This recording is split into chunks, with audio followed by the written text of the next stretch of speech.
माझी बारी केली, पण बुवांना प्रतिउत्तर दिलं पाहिजे की नाही? हो की नाही?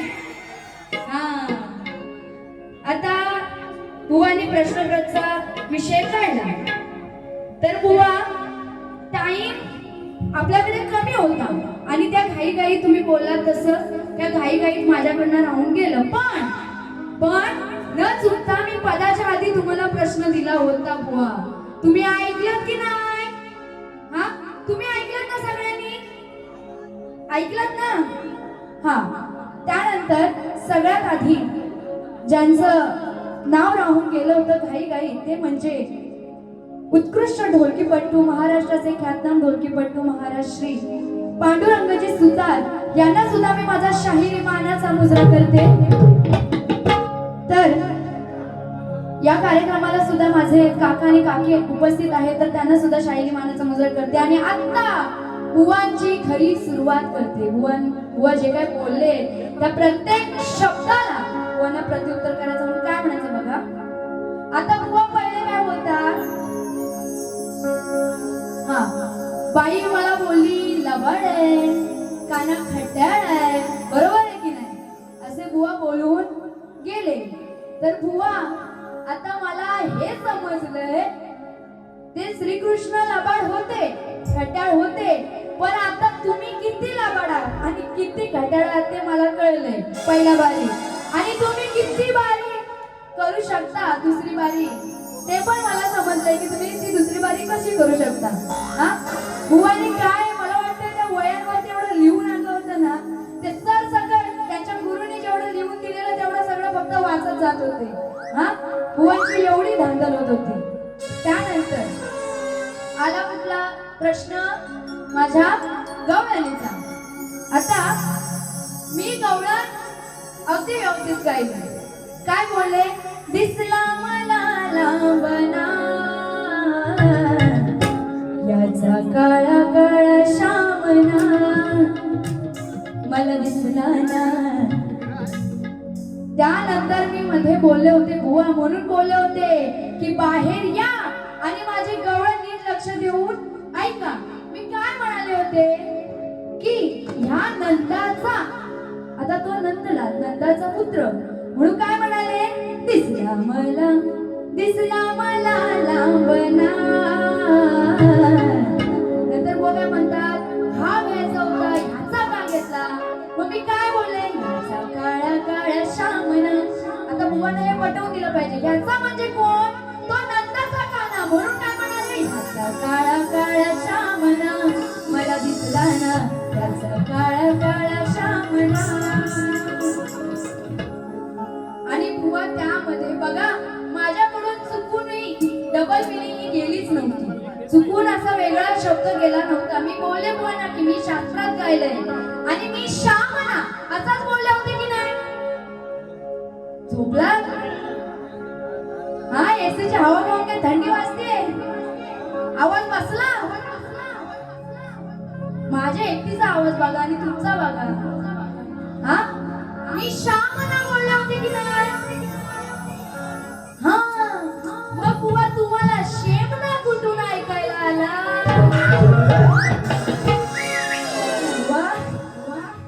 मी अजिबात चुकू नाही हवं तर माझी पहिली बारी तुम्ही नीट ऐका.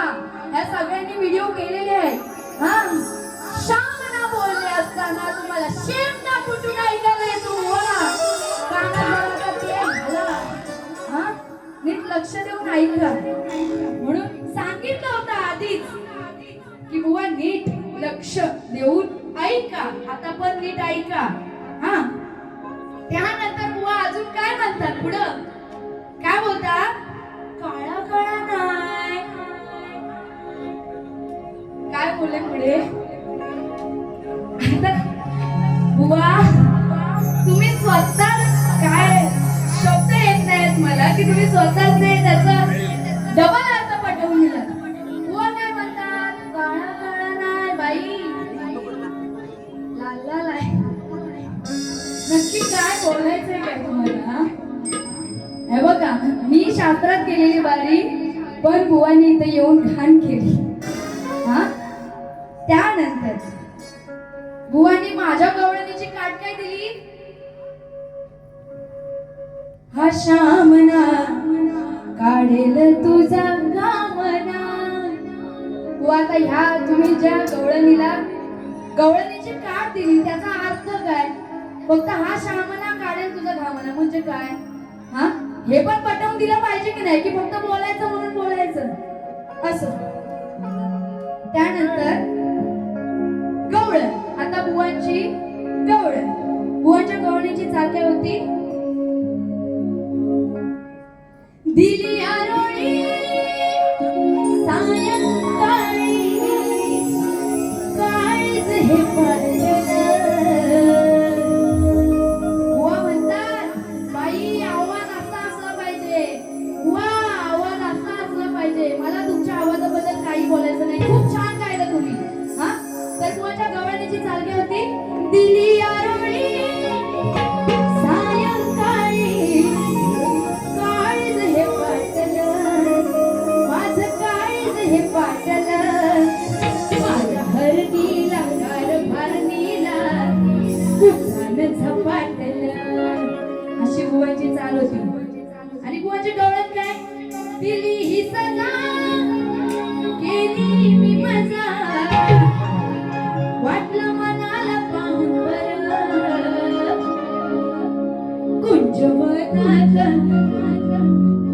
रानात, कुंजवनात आड रानात फुलाला जाऊनवर. असंच बोले ना बुवा? हो की नाही?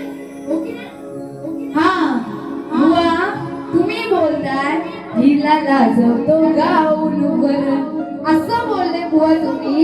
पण मला सांगा तो श्रीकृष्ण हा पावा वाजवायचा की गायचा?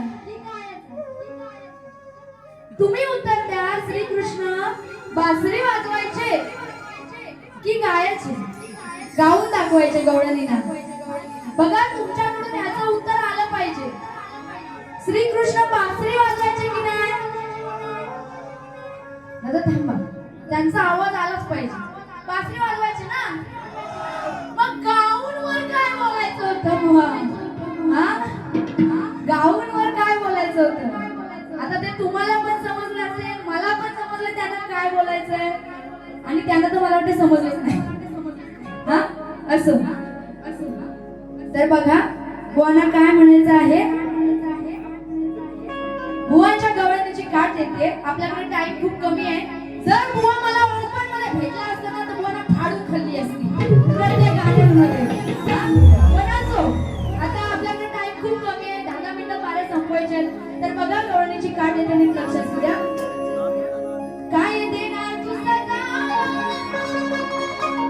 कशी लुटशील मजा, सांगते कथा मी याची खरं,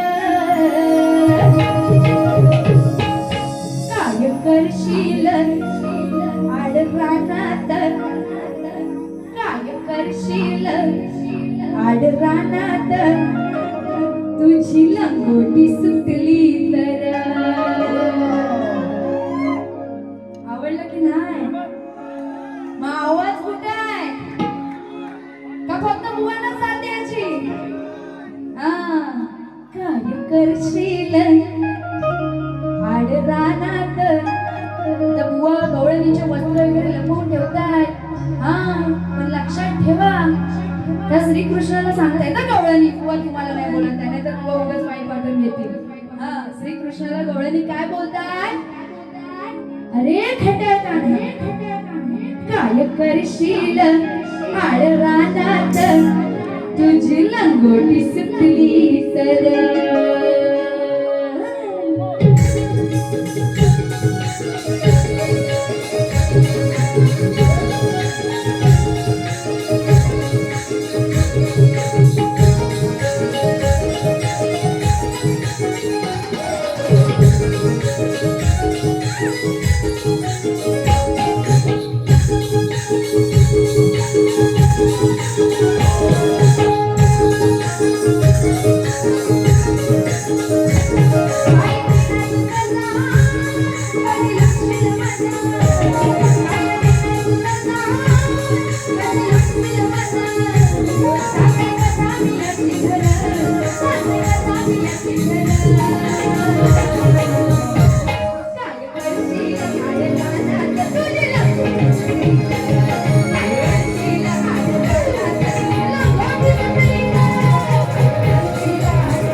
तर माझा भाऊ आर्यन शेलार याचकडून 200 रुपयाचं पारितोषिक आलेलं आहे. नाचमंडळ आभारी आहे. तर बघा शेवटचं फक्त पदाचं एक ध्रुवपद घेते आणि मी माझी दुसरी बारी संपवणार आहे. आई माझी रायबा देवी या या राम नावाची शान तुम्ही बघा कशी ती गत झाली. ऐका हो शाहीर तुम्ही बघा कशी ती गत झाली. मन हसून बाई झाली याच्या नाकात नथनी आली. मन हसून बाई झाली याच्या नाकात नथनी आली. मन हसून बाई झाली याच्या नाकात नथनी आली. हसून बाई झाली याच्या नाकात नथनी आली. हसून बाई झाली याच्या नाकात नथनी आली. ऐका हो शाहीर तुम्ही बघा कशी ती गत झाली. ऐका हो शाहीर तुम्ही बघा कशी ती गत झाली. हसून बाई झाली याच्या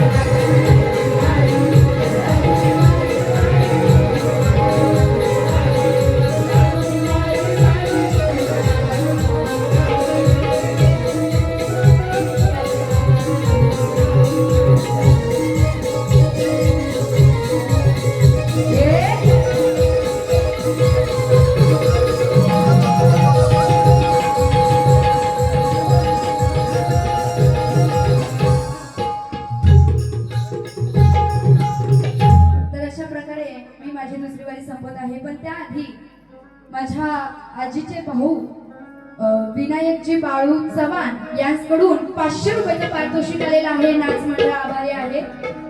तर तुम्हाला मजा आली की नाही? मग एकदा टाळ्या वाजवा माझ्या सगळ्या कलाकारांसाठी या नाचणाऱ्या मुलींसाठी. हा आणि अशा प्रकारे मी माझी दुसरी बारी